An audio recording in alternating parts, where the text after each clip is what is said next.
7 জানুয়ারির নির্বাচনের পর কয়েক মাস স্থবির অবস্থা কাটিয়ে আবারও দলীয় নানা কর্মসূচির মধ্য দিয়ে সরব হচ্ছে বিএনপি।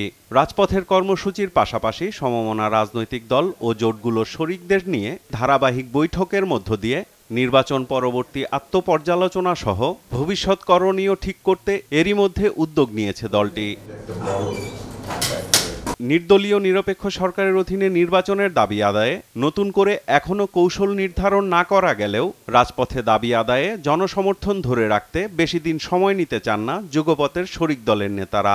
নির্বাচনের পরেও আন্দোলন করে অন্যায় অবৈধ নির্বাচন বাতিল করা, ফ্রেশ নির্বাচন করা, সরকারের পতন ঘটানোর ইতিহাস ফিলিপাইনে আছে, পাকিস্তান আছে, বহু দেশে আছে।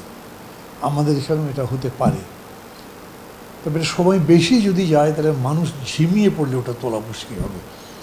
এইটা আমরা বলেছি যে আমরা মনে করি মানুষের মন মরে যাবার আগে আমাদের রাস্তায় আসা উচিত।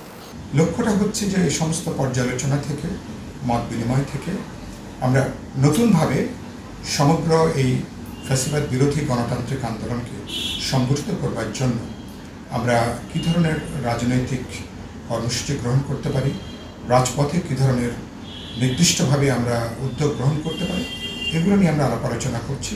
আর বিরোধী সব রাজনৈতিক দলের সাথে আলোচনা করে ঐক্যবদ্ধ শক্তি নিয়ে বিএনপি এবার মাঠে নামতে চায় বলে জানান বিএনপির এই ভাইস চেয়ারম্যান। যুগপৎ কিংবা মিলিতভাবে একটি আন্দোলনের সূচনা করতে যাচ্ছে। সে আন্দোলনের গতি প্রকৃতি কী হবে, কৌশল কী হবে, সেটি নিয়ে এই মুহূর্তে আলাপ আলোচনা চলছে। দেশেও আবহাওয়া প্রচণ্ড গরম, সেজন্য কিছু সময় নেওয়া দরকার।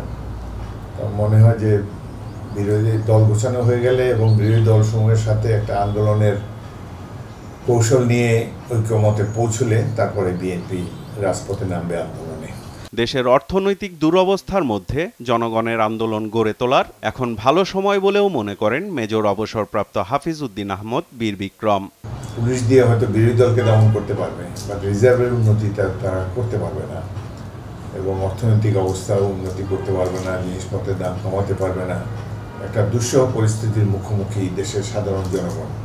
তো এই ধরনের পরিস্থিতিতে আন্দোলন সফল হওয়ারই কথা এবং আমরা আশা করি মিলিত বিরোধী দলসমূহের মিলিত প্রচেষ্টায় আন্দোলন সফল হবে এবং বর্তমান সরকারকে চলে যেতে হবে। সাইফুল রিপন, দেশ টিভি, ঢাকা।